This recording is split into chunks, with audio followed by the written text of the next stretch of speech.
From the burning mesas of the Arizona desert to the slot machine-clad boardwalks of New Jersey, it's the Imaginarium with Scott and Todd. I'm Scott Colbert. And I am the horror nerd, Todd Staruch. And before we get into anything, not even introducing our guest yet, we have to wish Todd, because he just had a birthday, so let's everybody wish Todd a happy 65th birthday. No, come on, you know I'm only 59, damn it. I was waiting for you to say 69. Maybe later if I'm lucky. Anyway, he's eligible for Social Security and Medicare, so that's a good thing. Yes, and like I said, I think on last week's show, gifts of Depends and Viagra are always welcome. Hang on, guys. For regular listeners to the podcast, if you hadn't guessed, that is one of the hosts of Jack Randomm's, whatever the fuck he's calling it, this week's podcast show, Kyle Fulton. Kyle. Hi, everybody. Now, we just put up a new episode of Jack's show today, and you've been gone for a few weeks now. Yeah, almost a month, I think, if not a little, maybe even a little bit longer. A combination of massive and constant technical issues and a couple of, personal things just kind of kept us off the air. Jamil got married, so he was pretty busy. Jack traveled to California for his son's graduation, and I became addicted to Dark Souls. Congratulations to Jamil for getting married. Yes. Or my condolences. I'm not sure. We'll check in 5 years and see which one that is. Now, I had heard Jack was actually on location shooting a gay parody of the African Queen. I guess that's not I can't true. confirm or deny anything. Well, I'll have to ask Jack about that. I wasn't watching him every minute. I can't I can't prove whether or not he did that. It was your month to watch him, Kyle, and you fucked up. Oh, dear. We invited Kyle on basically because we felt sorry for him, because nobody had heard from him or anybody else on Jack's show, and we figured we would give him something to do and keep him off the streets. And then they come out and put out an episode and talk about basically everything that we wanted to talk about on today's show. Oh, I'm sorry. Dun, dun, dun. So, you know what? Fuck it. We're going to talk about it anyway, because Todd and I always have opinions. But I guess even before we do that, and I'm not going to make this a whole political thing, but I want to talk about Roseanne Barr calling me a toad and telling me to shut the fuck up.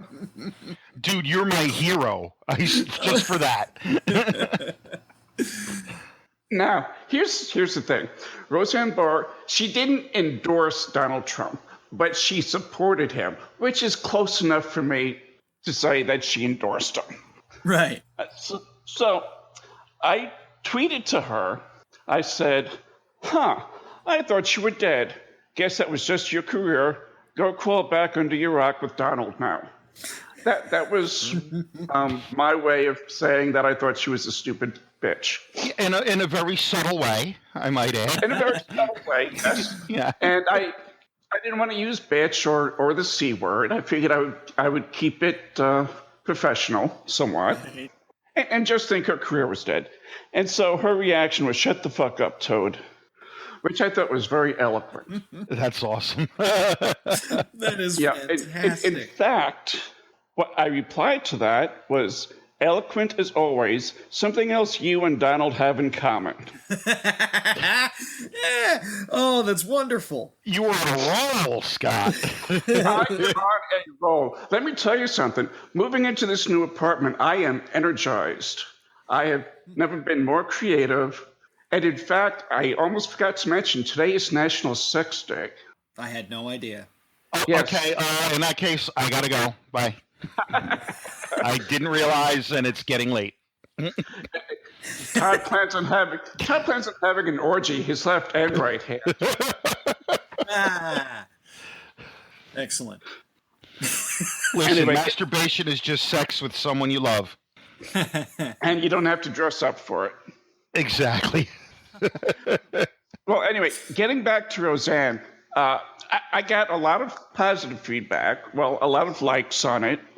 I got some shares, but it's been seen by almost 4,000 people now. Oh, that's wonderful.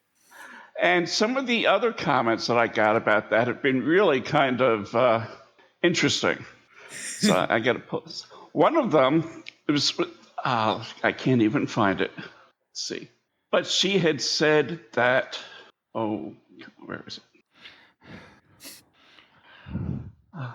Well, I can't find it. But basically she had said that she saw my crappy book in a bargain bin at the thrift store.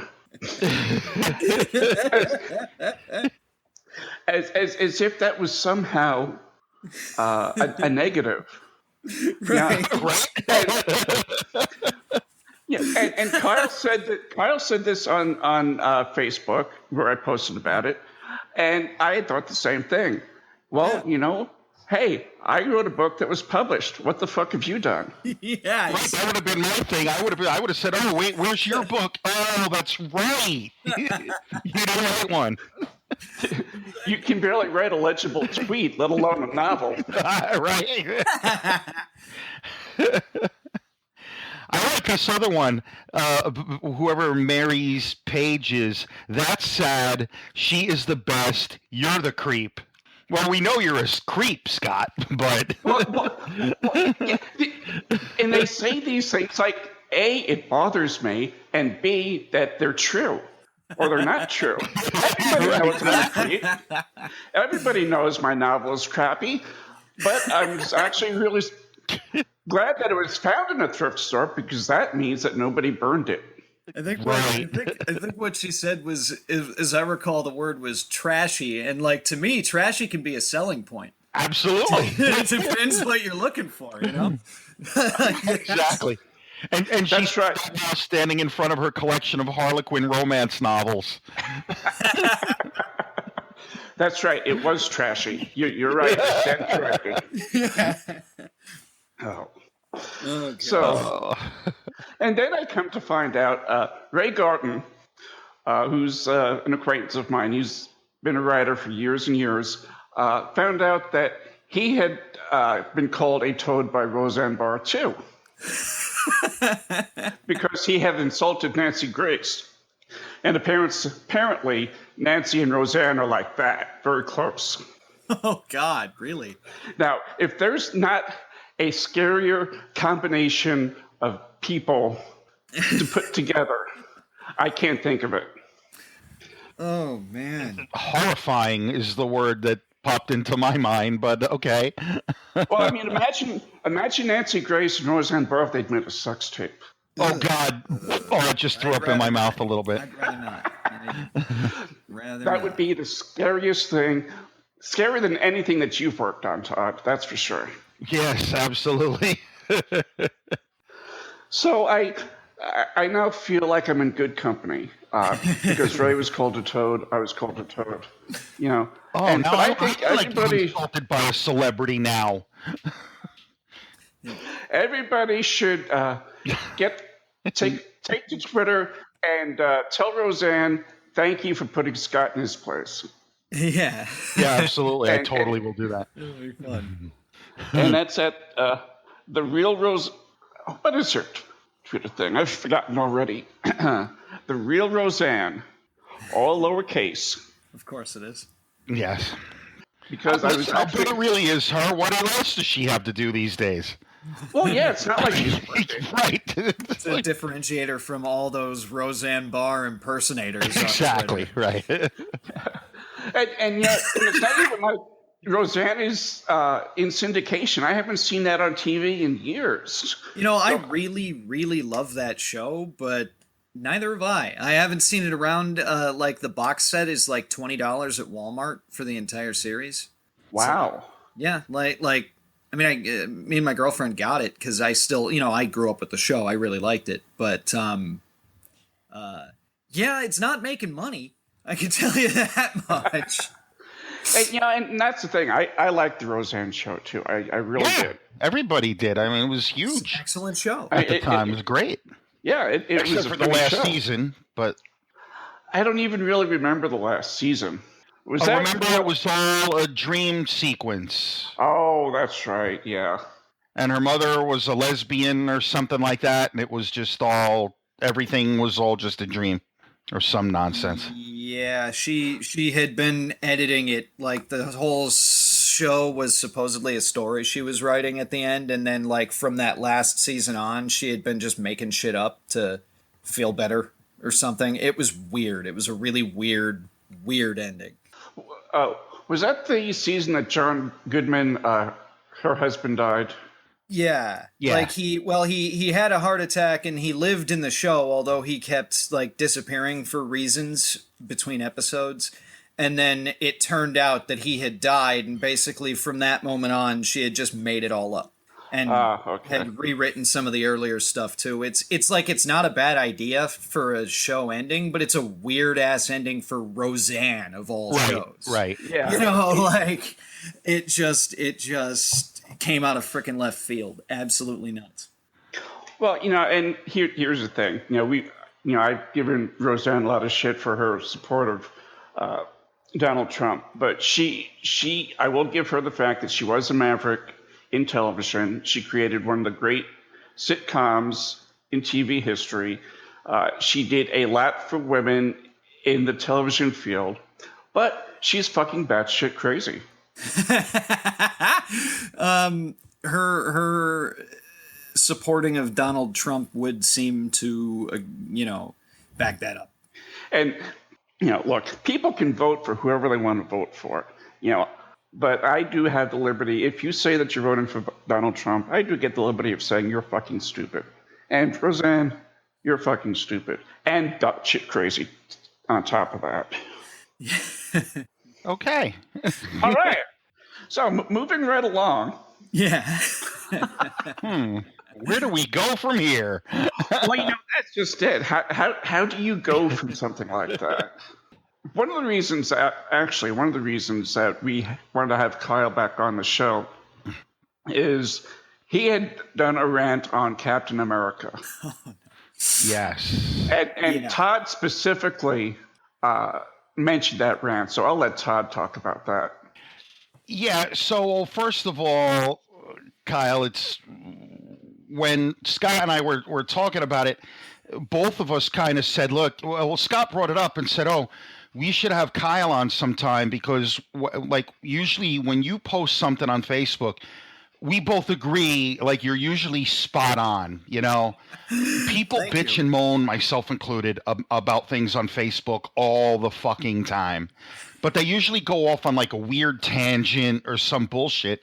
But when I read your rant about the recent Captain America, the big, shocking storyline reveal, it totally resonated with me because I felt exactly the same way. There's a lot of nerd and fan rage about everything, Every time there's a casting announcement, every time there's an announcement of a new movie or a director or whatever, like people go fucking crazy. But the Captain America one, I read every one of your posts and all the responses, and I was like, Kyle is exactly right. And for those of you who haven't heard by now, in the recent, there's a comic, Steve Rogers, Captain America #1, the very last panel, Captain America says, "Hail Hydra," and the conceit is he's actually been a Hydra agent all this time. The entire thing, not just like he turned now. He's always been a Hydra agent. And needless to say, that sent people into absolute apoplexy. So, Kyle, I'm gonna turn it over to you to just share your commentary about that. Full disclosure, people, I don't actively collect comic books anymore. I haven't for some time. I simply don't have the space to store them properly, but I do try to follow along with the storylines just because I don't like to talk about things that I'm not familiar with. So I'm kind of aware of the storyline, but I have not read the actual comic. I haven't really read comics in a long time. So, Kyle, have at it. All right. There very little has ever pissed me off as much as this. Like, this has gotten under my skin in just the most strange way, because as you said, we see this all the time. This geek outrage all the time, and I perpetrate it myself quite frequently. You know, we all do. It's just sort of part of the culture, and you know, it's how it is. But in this particular case, okay, first of all, everybody is flipping their shit left and right, saying that Cap is a Nazi. And this is just comic book nitpicking right here. Hydra aren't Nazis. They're not Nazis. They're not Nazis in the comics. They're not even actually Nazis in the movies. They just kind of piggybacked off of the Nazis to use their money. They existed pre-Nazi in the cinematic universe, and they were, when the Nazis came along, they were just like, hey, these guys sure have a lot of funds, and, you know, kind of glommed onto them. So first of all, they're not Nazis. So even if he was Hydra all along, he's not a fucking Nazi. He's just not. He never. And the big thing, the one that is driving me absolutely nuts about this, and this is something that I find to be inexcusable from comic fans and just movie fans and people who are just sort of getting into it. I find this infuriating from all of them, because everyone should know better. They really, really should. Captain America is not a Hydra agent. He was revealed to be one all along, but he's not a Hydra agent. This is, and I know that Marvel specifically said that none of these are true, but it's one of these. He's a clone, or an imposter, or it's a mind manipulation thing, or it's a time travel thing, or somebody altered the universe, because it's a fucking comic book story, and they are absurd. Weird shit like this happens all the time. It's the best part about comic books is that the like literally no possible explanation that you can come up with will be off the table. And yeah, they probably did say that none of these are true, but of course they did, because they want you to read the rest of the fucking story. They're not gonna, you're not, when you see the end of issue 1 of their 6-issue storyline, and you're like, oh god, is he really a Nazi? They're not gonna go, no, don't worry about it, it's mind manipulation. You gotta read the fucking story! I don't understand it. I don't understand how people are not comprehending this. I just don't get it. You don't have to be a comic book fan to realize that you need to read the whole story to know what's happening. It's insane. And it's insane that people think that they would do this, because the biggest movies, the biggest movies that they have are Captain America movies right now, generally anyway. Yep. So like, they're not going to make their brand new series, which this is the first issue of a brand new series, by the way. You know, it's Steve Rogers, Captain America. They are not going to make the first issue of their brand new series reveal that their main character is a goddamn villain, and then just stick with it. This is a storyline. He's going to come to his senses, or someone's going to fix time, or it's not staying this way. It's... And you know what? So what if it fucking did? Like, that's my thing. Like, oh, and by the way, I just got to say, man, I agree with you. So many people posted, oh, this is just a disgusting cash grab by Marvel to get people to buy their comic books. No fucking shit, genius. every major storyline that has ever been done is a cash grab. They're not making these books because they don't want people to purchase them, guys. It's always a cash grab. Always. No matter what the story is, it's a cash grab because they exist to make money. It's a corporation. It's always a cash grab. Well, exactly. They don't sit around the boardroom saying, you know what, guys, let's come up with a storyline so bad that nobody's going to buy our comic books ever again.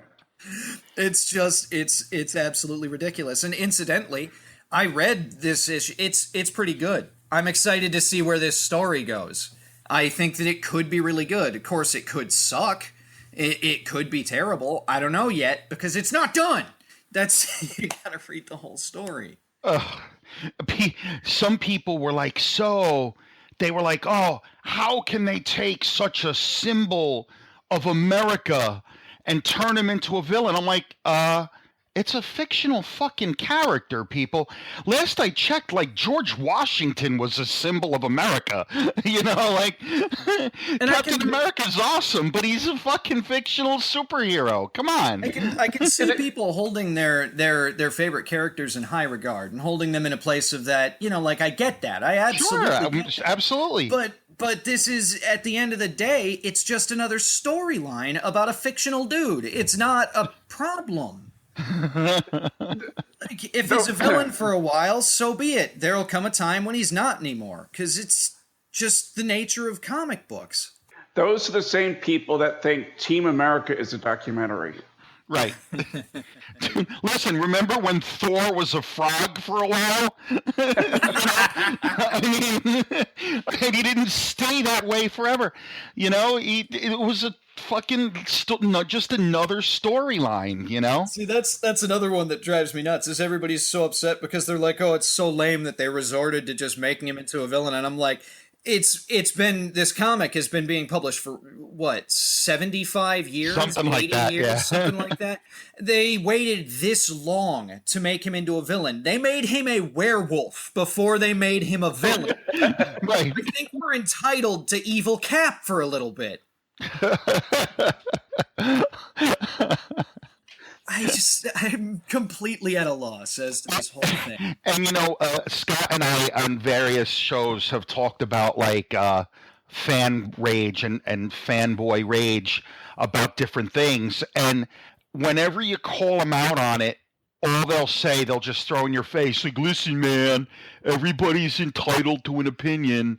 This is just my opinion. Shut up. You and your precious opinion. Like you said at the end, like I think you said it's supposed to be, what, 6 issues? It'll be something like that. I don't know for sure. But so at the end, like you said, it'll either be a good story or it won't. There have been tons of shitty comic book story arcs. You know, you can look them up on Google, like worst comic book storylines ever. You know, there's been tons of shitty comic book storyline. But like you said, the good thing is they'll just retcon it and call it a day.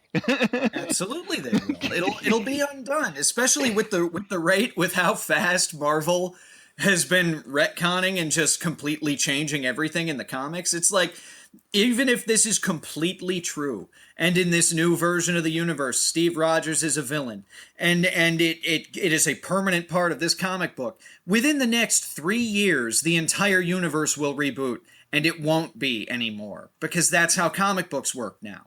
It's such a non-issue. I am amazed that this is still going on. I got nothing. I really do. Well, the favorite expression that I hear about this and other things constantly is, but it's not canon, as if canon is somehow historical fact that you can't alter or change whatsoever.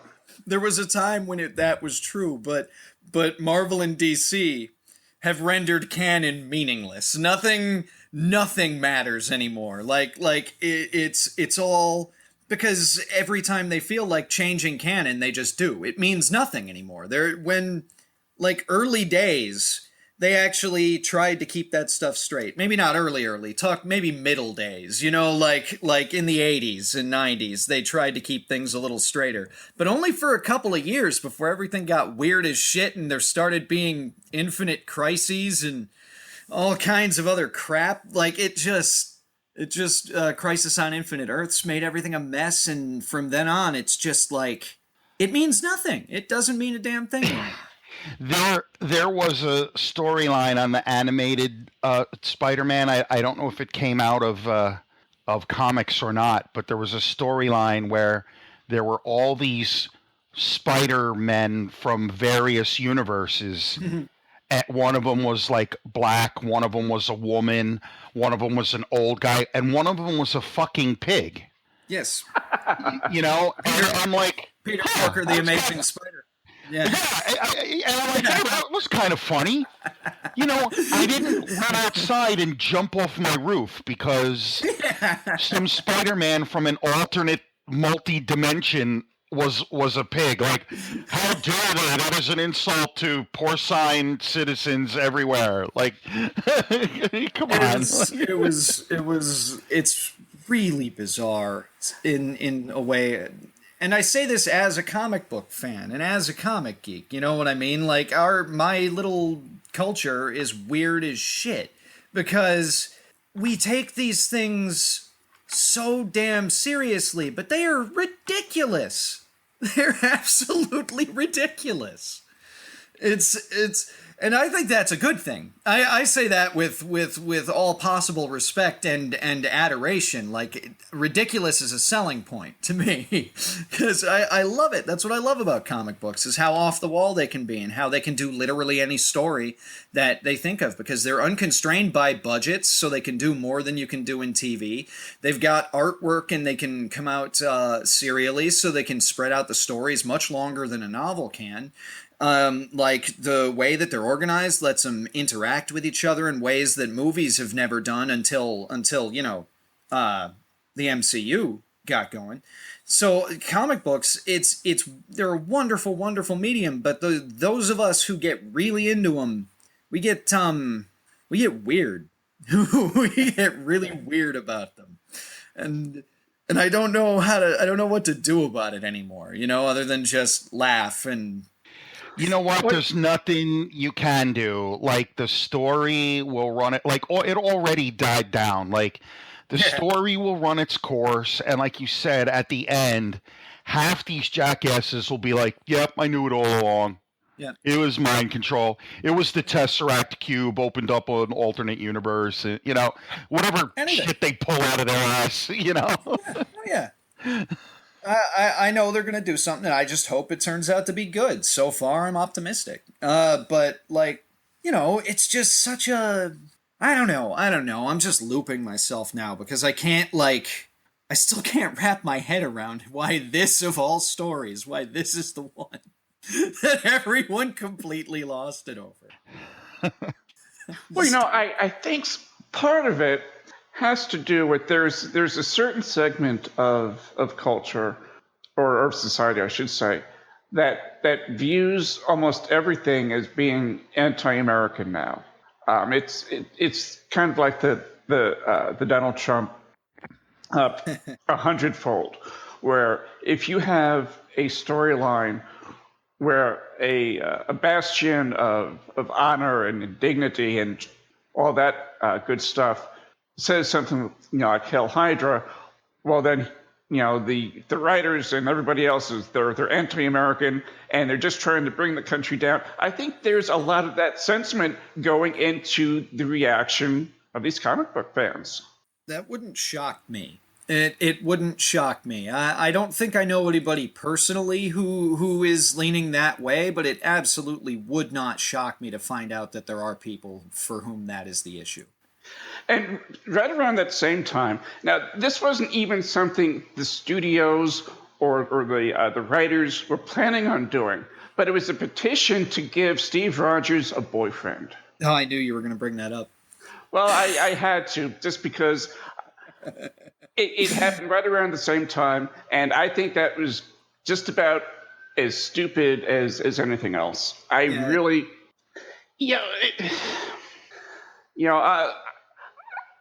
I'm proud to be hammering. I am, because I still think about it, and I still don't, really know how to put it into words, because sometimes the gay community just fucking embarrasses me. I just want to say, you know what? Can you just shut up and let characters be these characters? After 75 years of him being straight, he's not suddenly going to go and, butt fuck the Winter Soldier. That's not going to happen. Oh, I'm sure there's fan fiction about that out there already, though. Oh, I'm sure. If there's not, there is now. Sure. Yeah, no, but See, my reaction to that was basically the same. It's just like if they had decided for whatever reason that they wanted to make Cap and Bucky gay, then I would have accepted it happily. I would have had no problem with it whatsoever. But they didn't do that, and the fact that they didn't do that is not a reason to get upset, and it's certainly not a reason to try to get them to put it in. If they had wanted to tell that story, okay, I'll watch it, and if it's good, it's good. And they didn't. They did not want to tell that story. So the end. And I don't see how other people don't see it that way. It's bizarre. It's they take their entertainment and their comics too fucking seriously. Now, look, I love comics and I love horror and I love genre work, period. But I don't take it so seriously that I get apoplectic over changes. Now, I will say the one change that I've seen that I don't like, and I still kind of have issues with, is Idris Elba as the gunslinger in the Dark Tower. I still have some issues with that, but I read something that makes it a little bit easier for me to see it. And if anybody who hasn't read the Dark Tower series, just skip ahead about 2 minutes because I'm going to give a spoiler about the ending. Oh, yeah. When Roland, I'm grinning ear to ear right now. I can't wait to talk about this. when Roland goes to the tower at the very end of the 7th book. Now, Todd, you haven't finished the series, have you? It's okay. Don't worry about it. I'll still read it. I'm not one of these people that, has kittens about spoilers. It's fine. Well, the gist of it is, he finally finds the tower, and he ends up going through the whole life cycle again, only a little bit differently. So the way that they were couching the Dark Tower movies was this could be just a different iteration of his life cycle after he went to the tower in the 7th book. And I thought, well, you know what? I can accept that. As a reason for him to just be a different, basically a different guy. Yeah, exactly. Yeah, I can work with it, especially because it was King himself that implied it. So I can work with it. But my only issue with that is the same issue that I've had with all of it, which is the Dark Tower is really, really, really ridiculously important to me. Like, to a point where it's honestly kind of embarrassing. Like, I am absolutely ridiculously apeshit. And this is what I was talking about earlier when I said I'm guilty of it too. Like, I absolutely do get way too geeky and way too serious about some things. And Dark Tower is one of mine. One of my guilty spots there. The only reason that I have an issue with any of this at all, with him being black, it's based 100% around the fact that another major character, my favorite character, probably, it comes and goes. They're all amazing. But Susanna is black, and her history and her interaction and so much about her character and so much about what she goes through depends on everyone else being white. Yep. It's not that he's black, it's that so much of her character, it's gonna necessitate this tiny change in Roland is gonna necessitate massive changes in Susanna. And that distresses me. But other than that, I think he's honestly perfect for the part, and I'm way more excited that it's happening than I am upset that we're gonna take that risk. And like you pointed out, with King implying that, I can work with it. When it comes to all these kinds of things, see, now to me, the Dark Tower is a little bit different than the Captain America scenario, Kyle. And listen, I have my things as well. I'm a huge Star Trek fan. So I love the original series. I love the characters, so I totally get it. But to me, like, the difference is the Dark Tower is kind of a discrete thing with a beginning, a middle, and an end. And Captain America has been ongoing for 75 years in various incarnations and storylines. So, for them to change Captain America, we know it's just temporary, Yeah. So all I'm really saying is I understand, like, sort of this feeling of ownership you feel about about a thing, about a property, if you will. I totally get it. As far as I'm not into change for change's sake, you know, like I know in the comics, like eventually they had different, like, you know, the Green Lantern. There was you know, minority Green Lantern. There was a homosexual Green Lantern. I don't care about that because it's sort of the nature of the character. The Ring finds the next Green Lantern, you know? But when they want to take like a character that's been around for decades, you know, they wanted, you know, Idris Elba for James Bond, or now they're talking about how about a female James Bond? Like, I'm like, no, how about not? Like, this is an established character. We love him the way he is. I almost flipped out when they announced the blonde James Bond, you know, and then because I'm a huge Bond fanatic, but Daniel Craig grew on me. I'm like, I'll give it a shot. Oh, hey, I like this guy, you know. But it's like James Bond is now a lesbian midget. Like, what? Well, we want to pander to the lesbian midget community now, you know? It's like, come on, you know, come up with a new character, a spy who happens to be a midget lesbian, you know? Because I totally would watch that.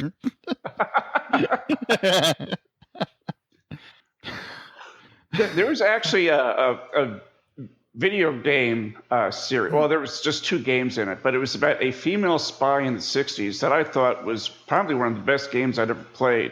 And I think it was called No One Lives Forever. And it was a takeoff of the Bond movies and the spy movies of the 60s for sure. But that would have been a fantastic franchise to bring to the screen because she was such a great character and had a lot of depth to her. And at the time that it came out, you didn't see, you know, female leads in a video game like that. I think this came out either right before or right at the same time as Tomb Raider. So, you know, there was Lara Croft too. But like 2000, 2002. Yeah, something like that. But they were fantastic games. And I would love to see a female spy movie or a female version of James Bond, just not James Bond. You know, James Bond is a particular person that was written a particular way, and that's how he should stay. I would love to see, like you said, Todd, a new character. Yeah, definitely. Yeah, and getting back to the Dark Tower for a minute, you know, I love that series too. I mean, I named my cat Odetta for a very specific reason. It was after the Susanna character. So I had a lot of ties to that story, and that was my only reason for not liking Idris Elba as the lead, was because it would change the dynamics of the group and change just so much of the relationship and how Susanna forms trust and how she breaks out of that, out of the cycle and out of the schizophrenia, and it would just change too much of the story. Mm-hmm. That's absolutely true. It's just I haven't seen my reaction to these things. It's never gonna be to throw a fit and boycott the movie. Like if they do decide to make a female James Bond for some reason, I'll give the movie a shot. It might be a good movie anyway. I'm gonna feel weird about it. I'm not gonna like it inherently, but because I'll give anything a shot. That's just my nature. You know what I mean? Like, I'll give anything a chance because you never know. But that doesn't mean I think you should do it. I think that it's a disservice to both the character, the fans, and actual progression in the world and actually trying to move forward with, social issues. I think it's just detrimental to all of that, to just race swap, gender swap, sexuality swap existing characters, because it's fake. No one is doing it because they think that this is what should be done. They're doing it because they want the money and they want the shock value. And I mean, I know earlier I said everything's always about getting money, and it's true. Of course it's true, but you can do that and keep from, like, I hate to throw the word pandering around so much, but I mean, that's kind of what it is.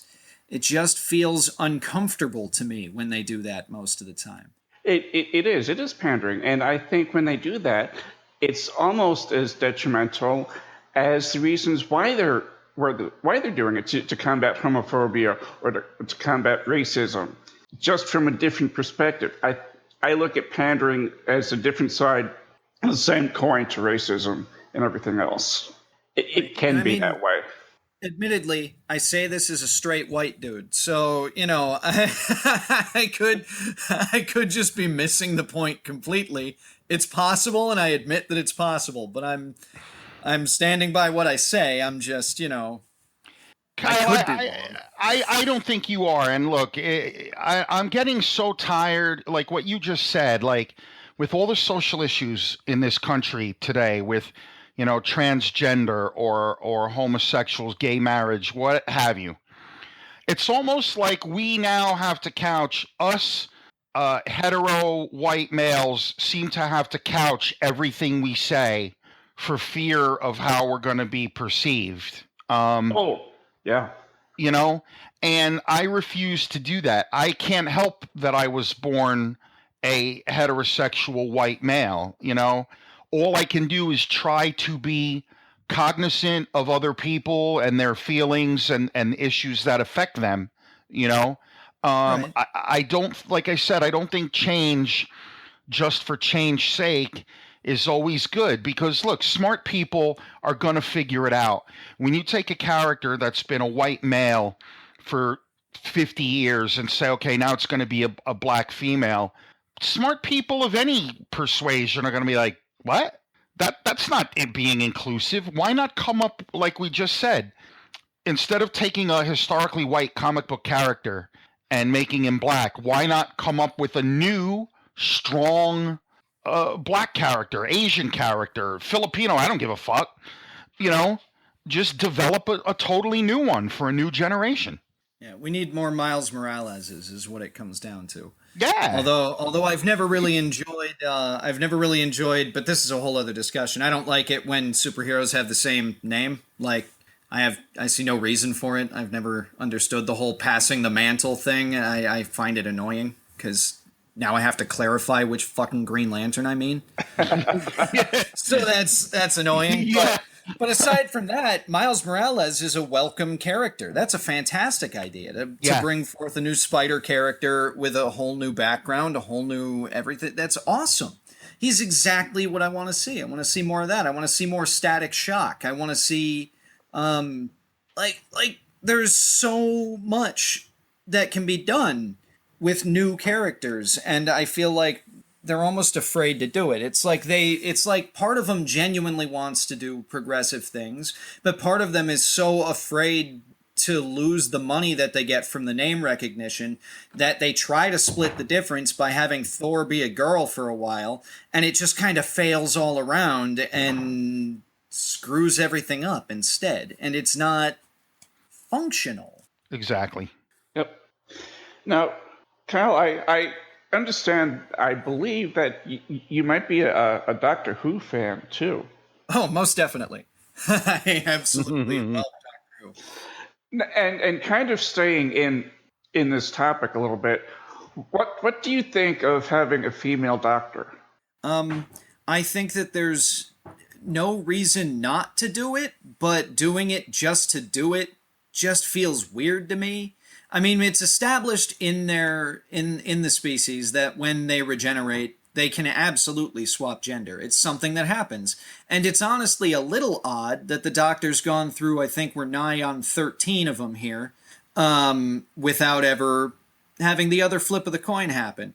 But at the same time, just doing it for the sake of doing it, it feels a little weird. I'm genuinely not sure how to feel about it. I can see legitimate reasons for doing it, but it's also just strange.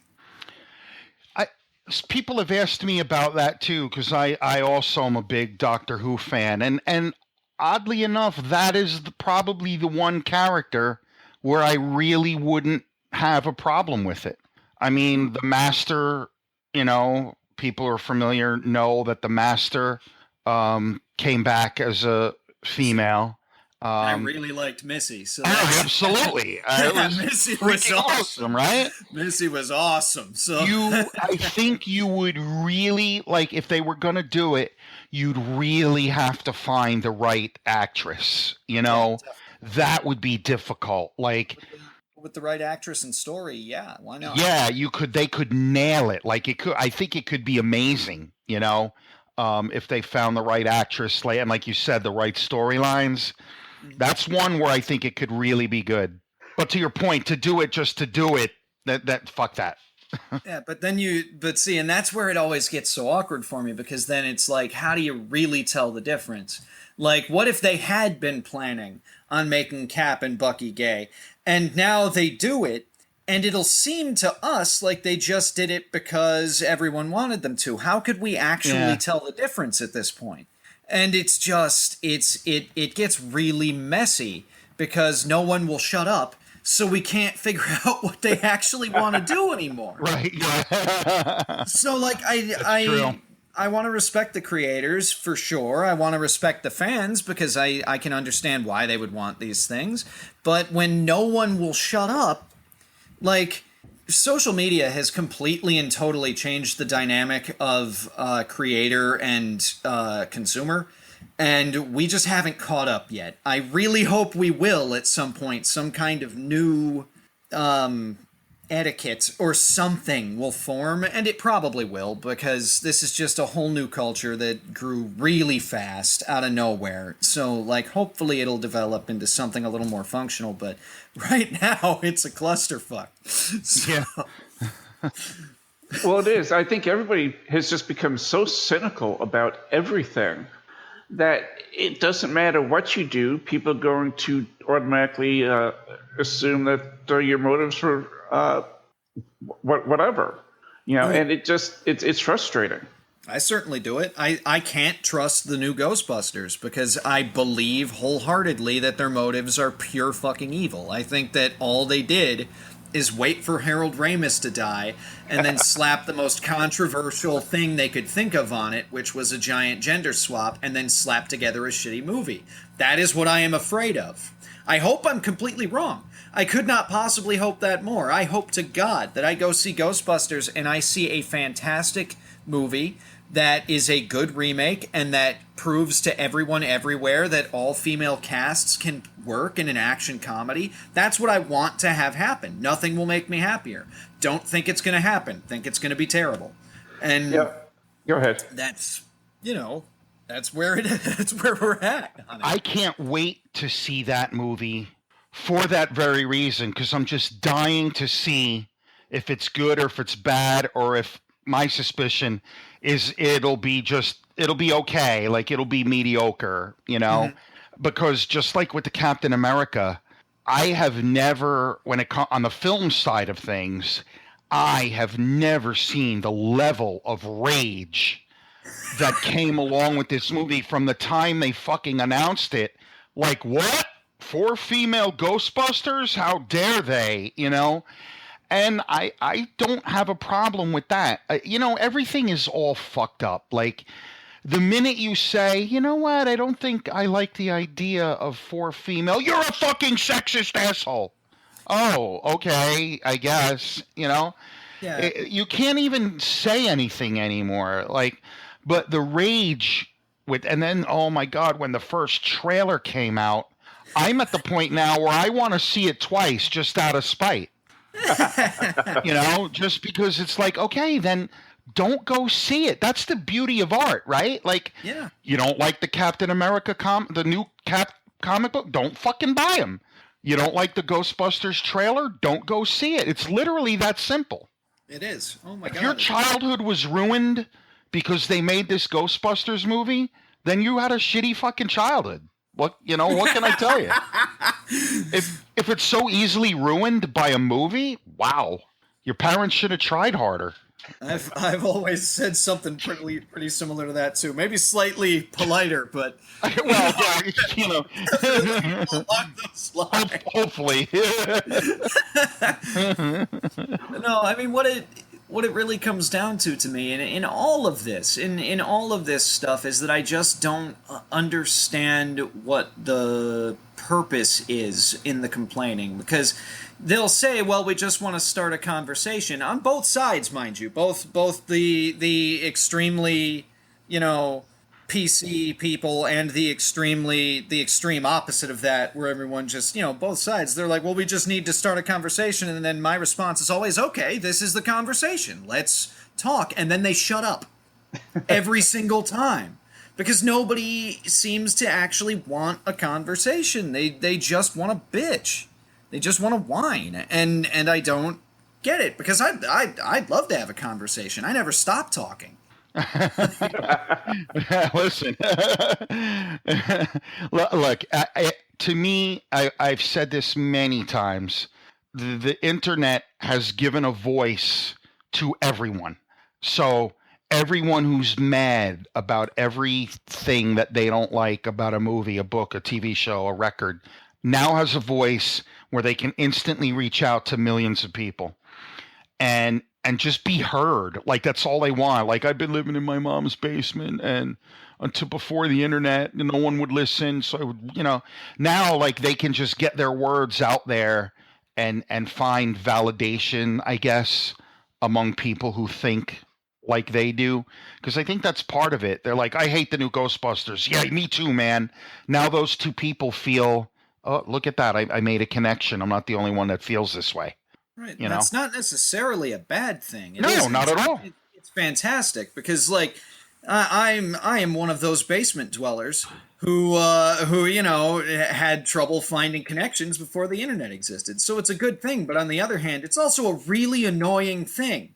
It depends on how it's applied, right? It's like hell of a double-edged sword. I'm the same way. I grew up nerdy, kind of a loner, and the internet was like a huge whole new world for me, But to just do nothing but stand in front of your DVD collection and scream about how everything sucks, that doesn't help anybody, And that's exactly why I go to great lengths to try to be as positive as I can about absolutely everything in the geek world. That's my whole thing, is because somebody's got to do it, damn it. So I'm going to do it. I'm just going to be positive.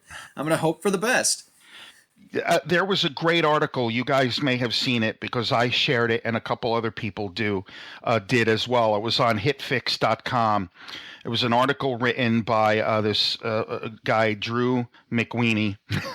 And the title is, If Nerds Won the War for Pop Culture, Why Are They So Angry All the Time? Mm-hmm. And I thought it was spot on because I was a kid who was a geek and a nerd when you would still get your ass kicked for being a geek or a nerd, like for liking comic books or Star Wars or what have you. Now, comic book movies make billions of dollars and everyone goes to see them. So now, like, we nerds seem to have to escalate it to another level and say, well, I'm a bigger fan than you are because of X. I'm a real Spider-Man fan because I want the pure I'm a real Captain America fan because I don't buy this Hydra shit, Now it's all about, like, who's the bigger nerd. And, like, who cares? Where geek culture is cool now. Yeah, I'm just happy to see this shit on the screen. Yeah, right? I don't even really care if it's bad. I'm still at the point where I'm just happy that I can go sit in a dark room and look at a 40-foot tall Superman. Like, I don't even give a shit if it's Listen, bad. we don't care about your masturbatory fantasies, Kyle. Like, your masturbation ritual, did not need to know that. But you're right. Our friend Tom Ryan says it all the time. When we were kids, we grew up watching Lou Ferrigno with green skin paint, and that was the best we had, and we loved it. We fucking loved it. Now today we get a fully realized Iron Man, Thor, Spider-Man, Holy shit, I can't wait for the next one. Whatever it's going to be. Yep, it's just fantastic. It really is. And I can see what that guy was saying, which I believe, if I remember correctly, like the whole point of it is just like some huge part of our identity as geeks is that we become accustomed to feeling like the outsider and kind of want to stay that way in a way and kind of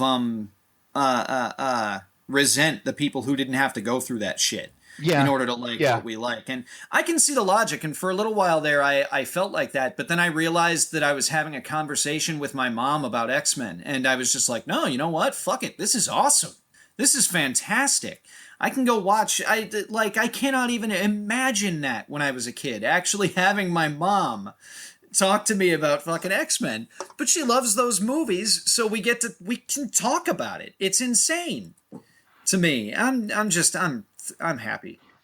Listen, when I was a kid watching, Doctor Who on UHF, from overseas, no one knew what fucking Doctor Who was except me and three other geeks, with Tom Baker scarves, and and now, like, I know people who would never have thought about Doctor Who watching the show. I think it's adorable that they think it started in 2005, and I have to point out to them, no, but that's all to your point. Like, when we were kids, like, that's the lengths we went to try to find this stuff, reruns on Saturday mornings of all these shows and whatnot that we loved.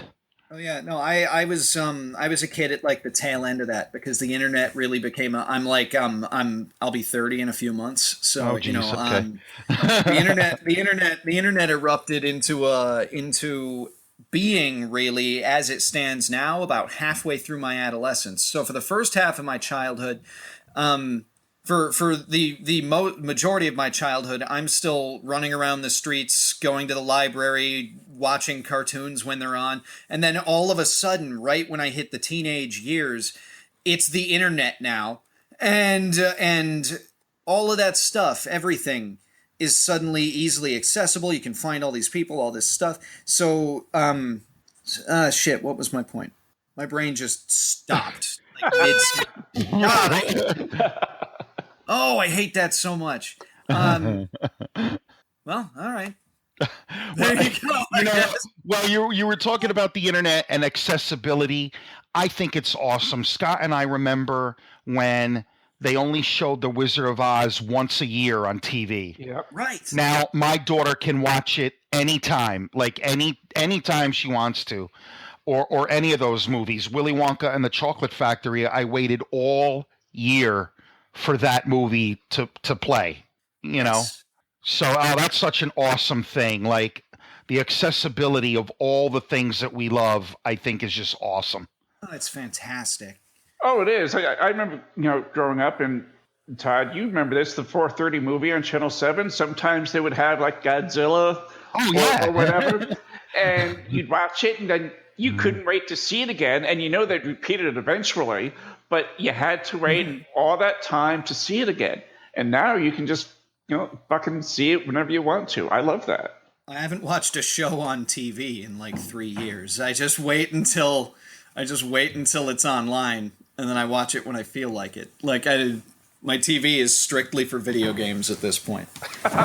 So we could have a whole nother show talking about how the accessibility of things has really changed everything. Mm-hmm. The concept of binge watching. I have shows that, there are two, I watch maybe a handful of shows when they air, or maybe the next day. Other shows, screw that. I let them pile up on the DVR, and then bam, 2 days, watch them all. Yep. Well, that's the way to do it now. That's how I do everything. I just want, I multitask all the time. I'm always watching something, playing something, no matter what else I'm doing. It's just kind of how I operate. So, I just watched through, over the past couple weeks, I just watched all of Cheers again. Just 'cause it's there. I can watch it. I can watch this show that came out mostly during my childhood, and I can just do that. So I did. And now I'm watching Frasier, 'cause I can. It's just sort of, I don't know, it's amazing. It has changed so much. Like, one of the huge things is that there was a time when, okay, just for example here, I'm going to use Power Rangers as an example, where there are shows, say He-Man or whatever, where if you weren't alive while He-Man was out, and you didn't have Cartoon Network, you probably never saw any of this. You probably never saw anything to do with it.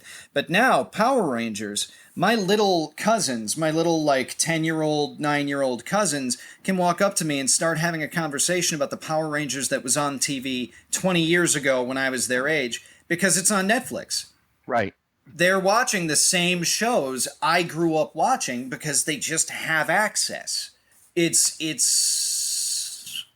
just such a different world, even than the one I was in when I was a kid. Like, even my admittedly still fairly short lifetime, drastic change right in the middle of it, And Right. it's bizarre. Nothing makes me happier, though. And then you have my daughter, who's the generation after you. She's only 11, who is growing up in a world with nothing but that, Right. like nothing but cell phones and internet and instant access to everything. Like, any, like you just said, any TV show. Like there's a station here in New Jersey called Me TV, and it all they do is show old shows, Wonder Woman, Incredible Hulk, Hogan's Heroes, even older ones, Bonanza, Gunsmoke. And my daughter's like, oh, Wonder Woman, ISIS, like all these great shows I grew up with are now on all the time. Yeah. And we share that, Absolutely. It's such an interesting thing. And like this right here, this is the good side of the internet. This is the opposing number to all of the annoyance that we get from the overblown hyperfan stuff. Like, it's all it's so complex, this bizarre new culture, and I in a weird way, I love how angry everybody gets over all the dumb stuff, because I'm just like watching this whole thing. It's just fascinating to live in this time period. I'm really glad that I do. You know what? Yeah. I am too. Because with all this technology, if I wanted to tell Roseanne Barr that she was full of shit when Roseanne came out, I'd have to write a fan letter. I'd have to put it in an envelope. I'd have to write the address on it, put a stamp on it, stick it in the mailbox. I ain't got time for that shit. Now I can just tweet something. Yeah. And then she can call me a toad. So it's great, God bless the internet. That's awesome. Oh, man. And on that note, since I was able to come full circle with that, yeah. it is time for us to say goodbye to Kyle. But all right. We will definitely have you.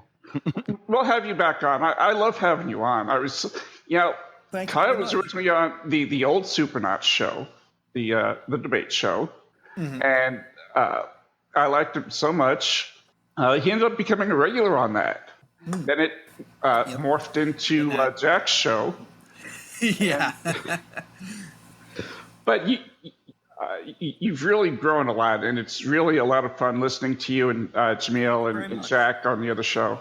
I appreciate it very, very much. And I still am so grateful to all of you guys, everybody on the Supernauts thing, for giving me a chance to do all this stuff. It's been like one of the most fun years of my life doing all this. It's just a blast.